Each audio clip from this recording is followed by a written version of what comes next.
어, 오늘 읽은 본문에도 보니까 야곱이 모든 것을 접고 베델로 올라가자. 이런 말씀을 우리가 같이 읽었습니다. 왜 이런 결정을 했냐? 이스라엘 가족들 전체가 이 야곱의 이름이 야곱에서 이스라엘로 바뀌어졌지요. 이 야곱이라는 이 사람이 어떤 사람인지 알면 왜 하나님이 이런 일들을 갖다가 벌이시는지 알 수 있겠는데, 이 이스라엘이 온 가족이 디나라는 딸 하나가 있는데, 이 디나가 어마어마한 큰 고초를 겪습니다. 세겜 족속의 족장 아들에게 성폭행을 당하고 또 어, 이 살인이 벌어지는 그런 일이 벌어졌습니다. 그래서 디나 사건은 이스라엘 백성들에게 있어서 굉장히 유명한 사건입니다. 이 일 때문에 이스라엘 전체에 큰 두려움과 혼란이 찾아옵니다.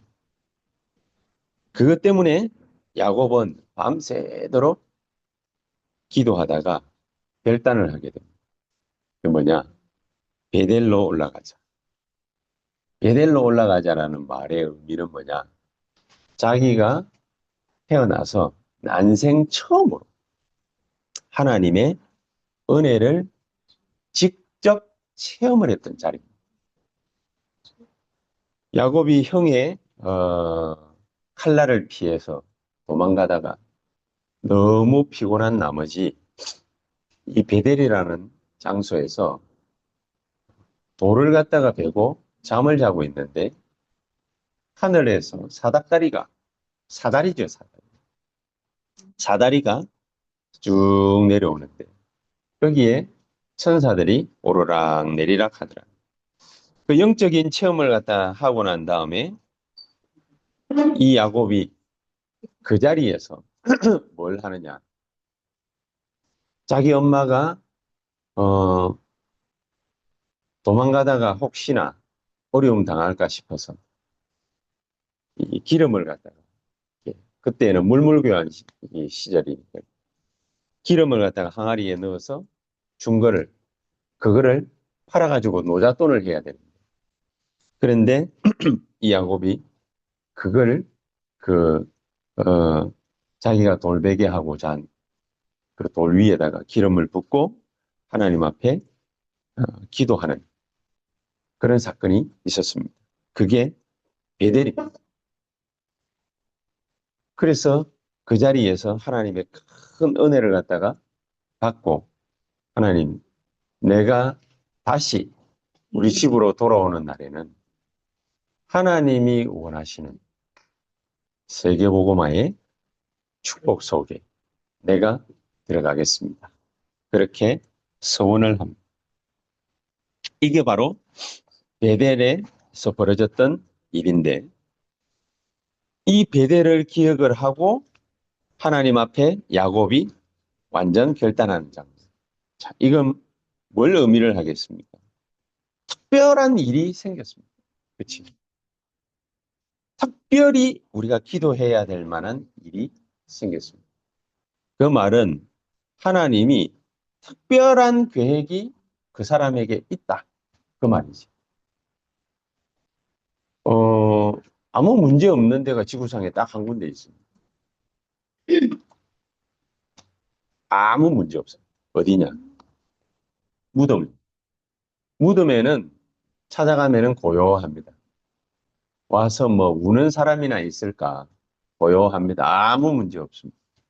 죽으면은 아무 문제 없습니다. 그러나 살아있는 생명체라면 어디에 있든지 뭘 하든지 특히나 뭔가 하나님의 역사 속에 들어가려고 하면은 영적인 사실이 우리가 알아야 되는데 하나님의 역사 속에 들어가려고 하면은 절대로 마귀는 가만하지 않습니다.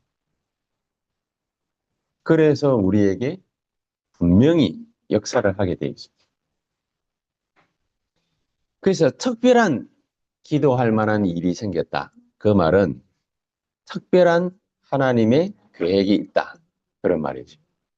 그럼 있다. 그거 알아라고 우리에게 특별한 문제를 갖다가 주실 수도 있지만은 그거보다 한 걸음 더 나아가자면은 그 특별한 하나님의 절대 계획을 찾아라 라는 말이 되겠죠. 아무것도 안 하려고 하는 데는 하나님의 특별한 계획은 필요 없습니다. 그렇죠? 그래서 하나님이 우리에게 분명한 시간표를 갖고 계시다. 이 말입니다. 아무리 훌륭한 사람이라도 시간표하고 맞아야 되잖아요. 가만히 있는데 어떻게 맞겠어?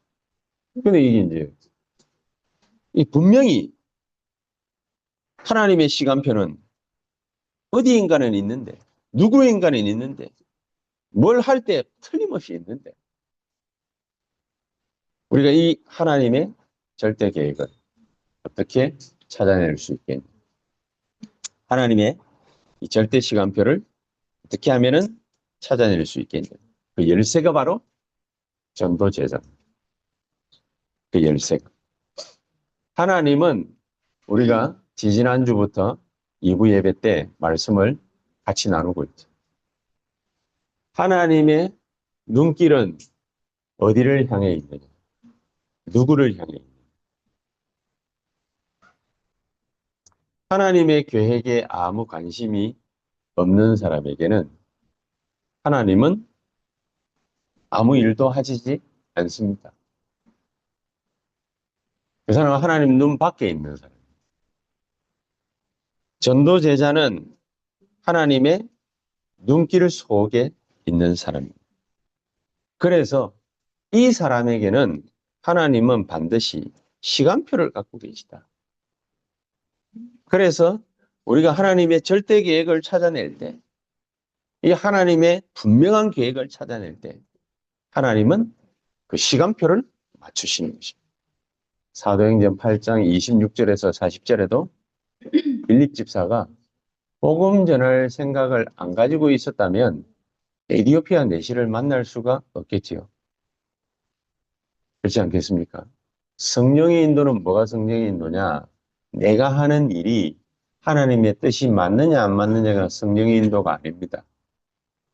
성령의 인도는 하나님의 절대 계획인 전도와 선교, 거기에 있습니다.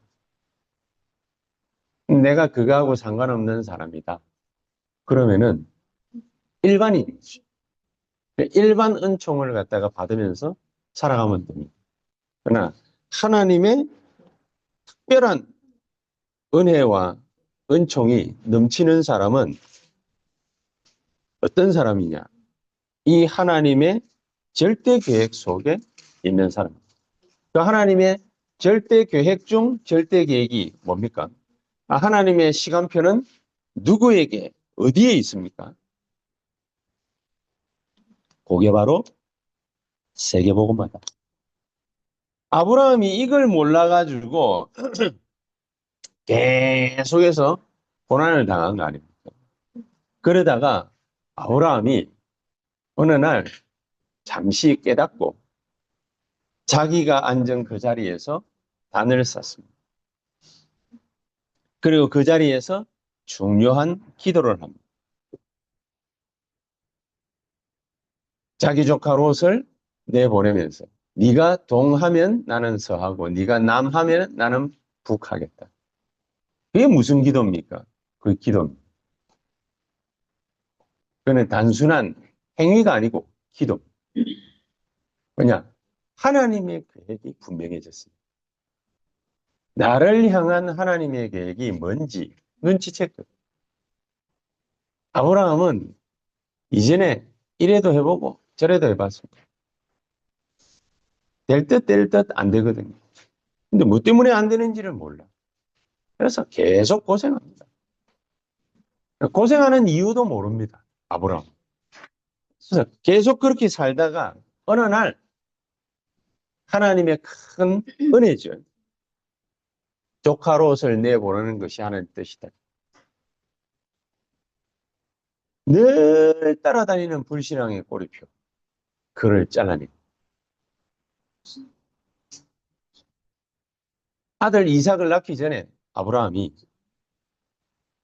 육신의 종이었던 하갈에게서 아들 하나를 갖다가 취합니다. 그 이름이 이스마엘이에요. 이 불신앙의 꼬리표는 언제까지 가느냐? 영원히. 지금의 팔레스타인. 어느 날 창세기 21장에 보니까는요. 이삭의 엄마 사라가 저 하갈과 이스마엘을 우리 집에서 내쫓아라. 남편한테 바가지 걸습니다. 그때 남편이 뭐라고 합니까? 하나님한테 딱 기도하고 하나님이 사라 말이 옳으니까 내보내라. 그래서 내보냅니다. 내보내고 나니까 뭡니까? 하나님이 또 아브라함에게 역사하시고 축복하시는 장면이에요. 뭐가 나옵니까? 영원한 불신앙의 꼬리표를 갖다가 딱 끊어내고 나니까 창세기 22장에 하나님이 아브라함에게 명령을 내리십니다. 네 아들 이삭을 데리고 모리아산에 가서 나에게 제물로 바쳐라.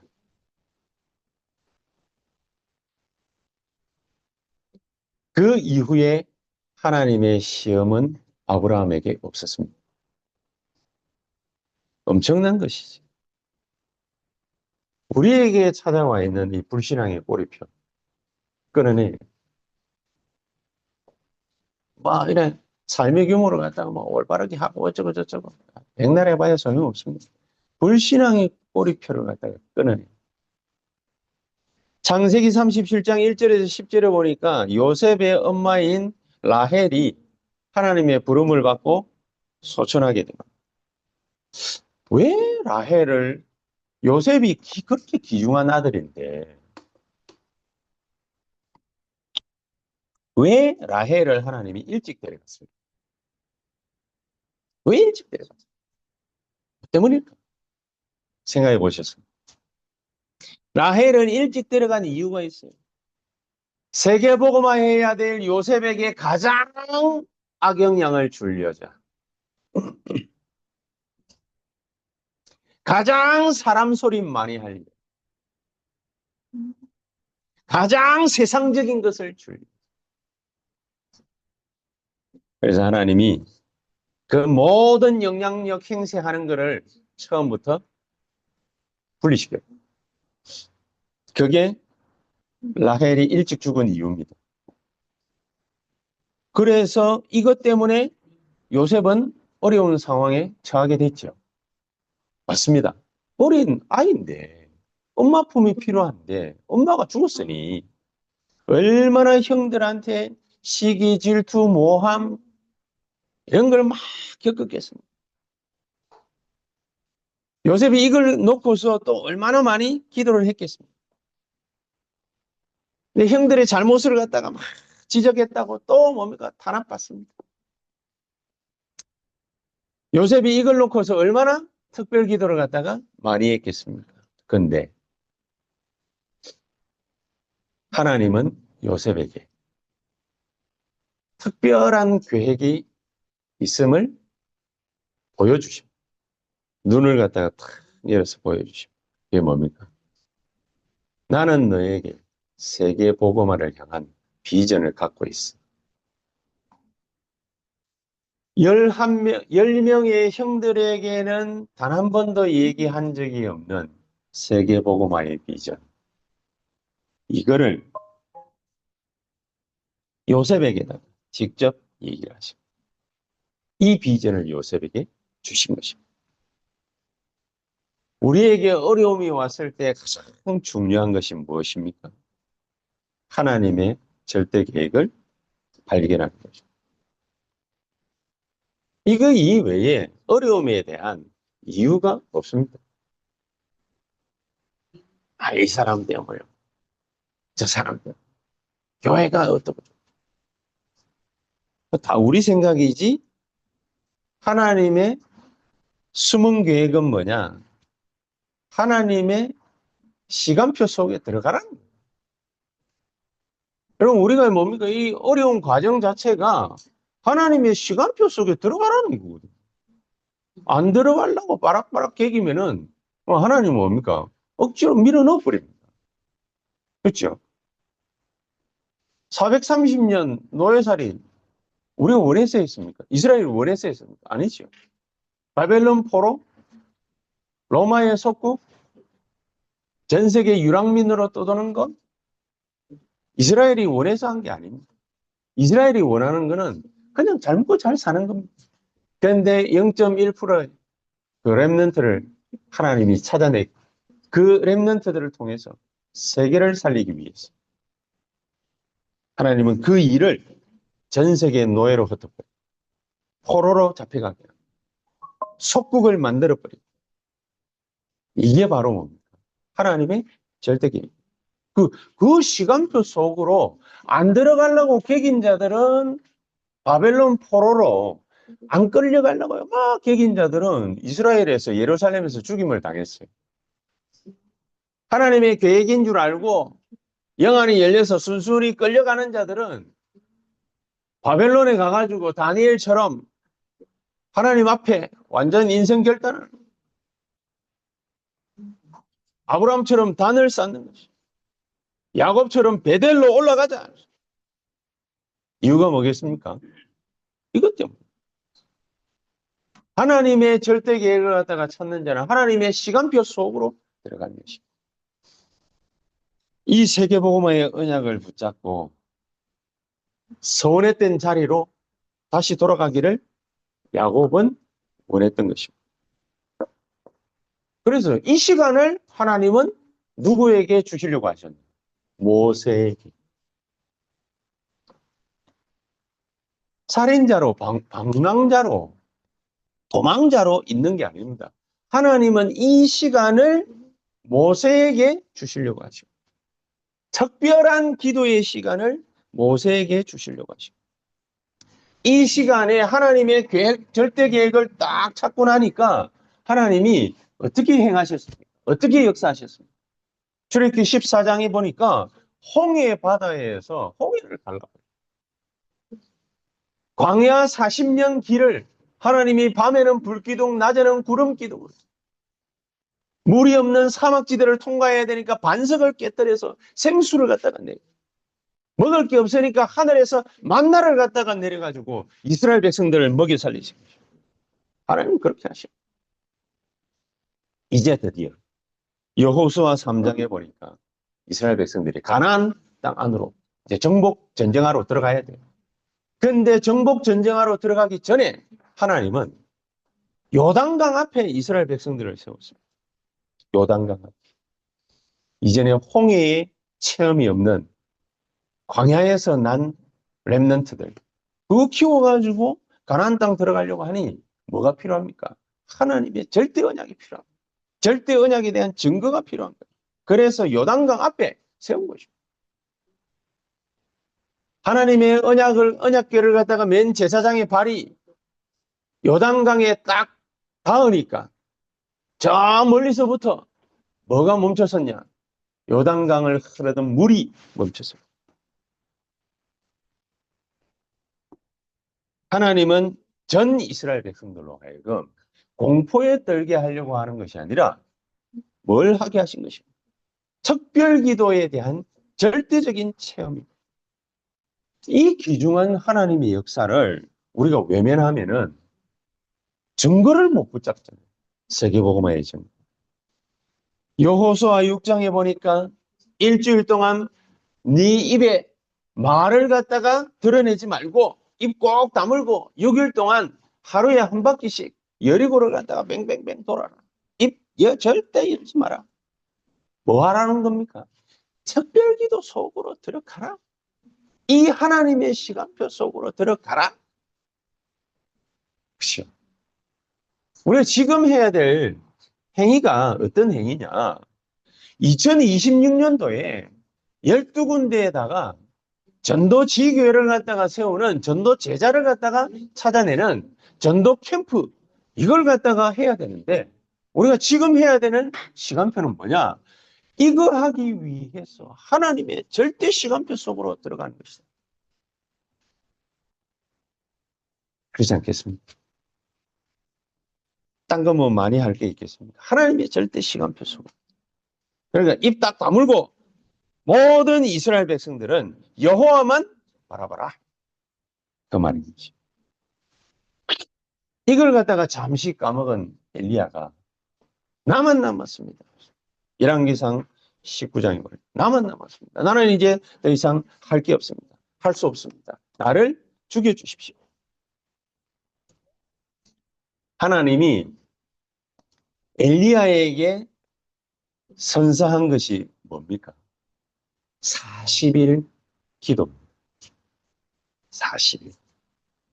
밤낮 주야로 달려가면서 여호와께 기도하도록 만들었죠.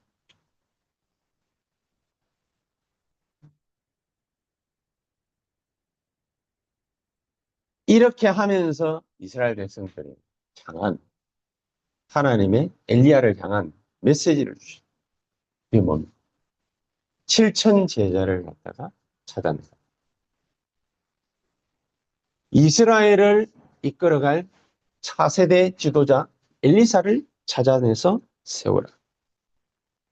이 메시지가 누구에게 박혔습니까? 엘리야에게. 이 메시지가 또 허물어질 때에 히스기야란 임금이 나타나가지고 열왕기 하 19장 35절에 보니까 아수르 군대 18만 5천이 쳐들어왔는데 이스라엘이 초토화되기 일보 직전이에요. 그때 영적인 사실을 아는 히스기야가 선택한 건 뭐냐? 밤을 새워 하나님 앞에 부르짖은 것입니다. 특별기도인 거지. 영적인 사실이 이 세상을 지배한다라는 그거를 알고 있던 사람의 기도였습니다. 다니엘서 6장 10절에서 20절에 보니까 원수들이 가진 방법으로 다니엘을 괴롭히고 죽이려고 했습니다. 작당을 한 거죠. 근데 다니엘은 이것 때문에 한 행동입니다. 이것 때문에 하나님 앞에 무릎 꿇고 한 20일을 갖다가 집중해서 기도를 합니다. 특별 기도한 거죠. 원수들이 자기를 죽이려고 하니까 그것 때문에 한 집중 기도인데 하나님은 한 시대를 보게 하시려고 원수들을 풀어놓은 거예요. 한 시대를 내다보는 응답을 하나님은 다니엘이 20일 기도하는 그 집중 기도하는 날 동안 하나님이 보여주신 것입니다. 이거를 알았던 에스더가 죽으면 죽겠습니다. 한 3일 동안 금식 기도하면서 왕 앞에 나아갈 각오를 다진 것입니다. 자, 우리가 이런 면들을 갖다가 쭉 볼 때에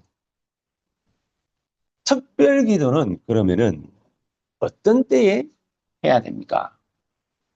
라고 되묻는 사람들이 꽤 많이 있는데 특별 기도를 갖다가 해야 될 때를 한 몇 개로 정리를 갖다가 해보면 중요한 일을 갖다가 꼭 시작할 때, 또 위기를 만났을 때, 질병에 걸렸을 때, 그때 특별 기도를 해야 됩니다. 하면 됩니다. 그런데 특별 기도를 아무리 해도 안 되는 사람이 있을 겁니다. 누가 안 되느냐? 평상시 삼매 운동이 안 되는 사람은 특별 기도를 해도 하나님의 특별한 계획이 아리까리하게 밖에 안 보일 겁니다. 왜냐? 평소 때는 늘 세상적인, 육신적인, 율법적인, 신비적인 이런 걸로 물들어 있었거든요. 그래서 이런 걸 갖다가 빼내기 위해서 우리는 기도를 갖다가 어떤 기도를 해야 되겠냐? 그게 이겁니다. 중요한 일이 있으면 기도해야죠. 요단강 앞에 건너기 전에 3일 동안 준비하면서 여호수아가 이스라엘 백성들을 기도하게 했습니다. 그런데 요단강 건너고자 할 때의 이 이스라엘 백성들은 어떤 백성들이냐? 40년을 하나님 앞에 언약으로 갈고 닦은 사람. 이런 거 없이 평상시에 아무런 하나님의 영향도 못 받고 있다가 오늘 갑자기 문제 터지니까 그러니까 우리 기도 한번 해보자. 그래가지고는 안 되는 거예요. 그죠? 사도행전 13장에 보니까 하나님의 부름을 받고 파송받는 바울이 뭘 하기 시작했습니까? 금식하면서 기도하기 시작. 금식하면서. 무조건 금식하고 기도하면은 되느냐? 아니죠. 금식한다고 될 것 같으면요. 내 노다지 그냥 굶겠습니다. 금식하면 되는 것이 아니라 금식 기도하기 이전에 그 영적인 상태가 확실해.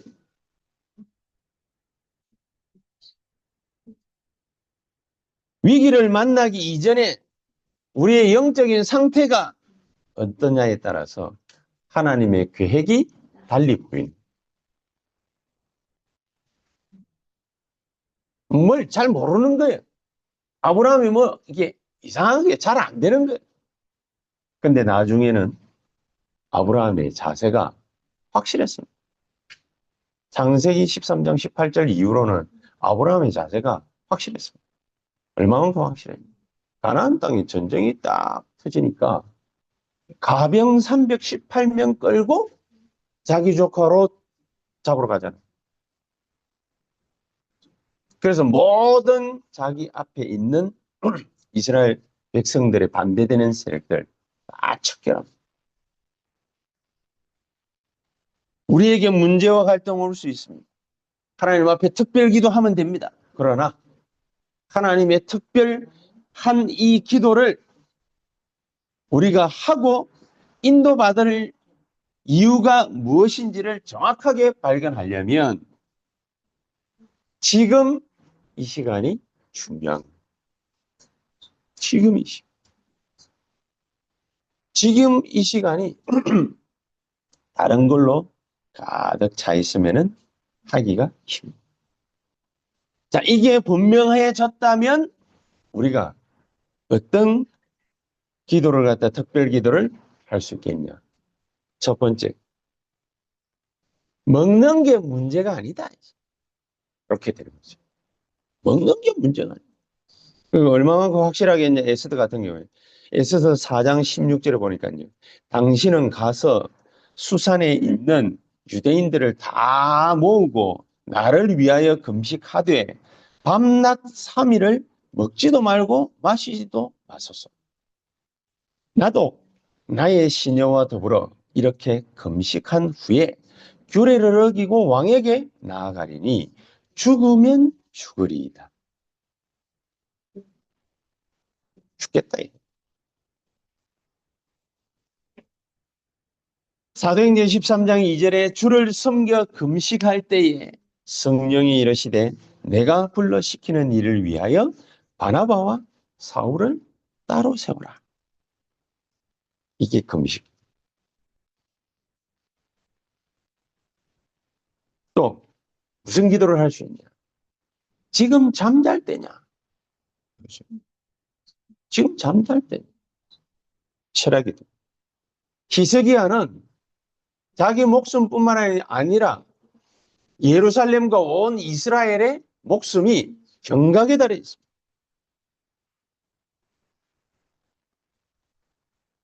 이제 죽는 거예요. 그래서 이 히스기야가 기도를 어떻게 했냐. 원수가 보낸 편지를 갖다가 탁 하나님 앞에다가 내려놓고, 하나님 보십시오.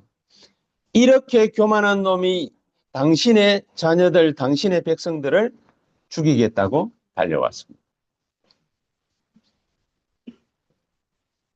하나님이 역사해 주십시오. 그렇게 기도를 했죠. 초대교회가 위기가 왔을 때 사도행전 12장 1절에서 25절에도 그렇게 기도했습니다. 그리고 이런 영육 간의 믿음 있는 자들 두세 사람이 모여서 연합해서 기도하게 되면 무슨 일이 벌어지느냐. 사도행전 1장 14절에 보니까 모인 무리의 수가 약 120명이나 되더라. 그랬잖아요. 이 120명이 한꺼번에 하나님 앞에 마음 모아 기도를 했는데 무슨 일이 벌어졌습니까? 사도행전 2장 1절로 47절의 역사. 그 역사가 벌어집니다.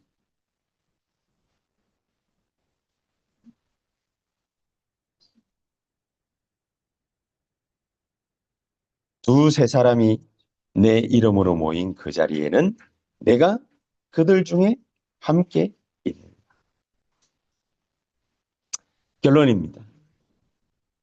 우리가 실패했다라고 생각할 때가 있지 않습니까? 어려움을 갖다가 탁 당하면서 또 내가 영적인 문제 이걸 놓고서 아무리 해결해 보려고 애를 써도 안 될 때가 있지 않습니까? 바울이 고린도후서 12장 1절에서 12절에 10절에 그렇게 자기의 자신의 병이 낫기를 하나님 앞에 간절히 특별 기도했습니다. 특별 기도를 했는데 바울이 얼마만큼 확실하게 특별 기도했냐.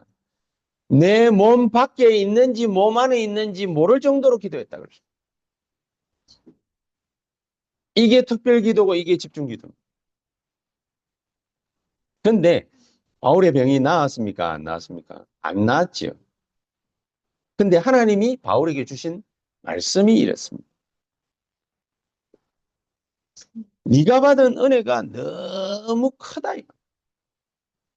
받은 은혜와 축복이 너무 커서 옛날 성경에 자고하지 않게 하기 위해서 내가 너의 몸 속에다 사탄의 가시를 주었느니라. 바울은 평생 동안 이게 뭐 안질의 문제가 있다 혹은 간질 환자다 뭐 이런저런 여러 가지 설들이 많이 있습니다. 설들이 많이 있는데 바울이 일생에 따라다니는 꼬리표는 뭐냐? 지 병도 못 낫게 하는 사람이 남의 병 낫게 한다고 저래 쫓아다니는 거 봐라. 그랬거든요. 우리 문제가 많을 수 있습니다. 힘들 수 있습니다. 어려울 수 있습니다. 하나님이 우리로 하여금 받을 은혜가 그만큼 더 많다라는 것입니다. 이 하나님의 은혜는 단순하게 마귀의 가시가 아니다. 사탄의 가시가 아니다. 받을 은혜가 많아. 이런 귀중한 하나님의 응답이 이번 한 주간 동안에 저와 여러분들에게 분명하게 나타날 수 있게 되기를 예수 그리스도 이름으로 축복합니다. 기도하십시다. 하나님 감사합니다. 귀중한 은혜가 우리에게 나타나는 이번 한 주간이 되게 해 주시옵소서. 예수 그리스도 이름으로 기도하옵나이다. 아멘.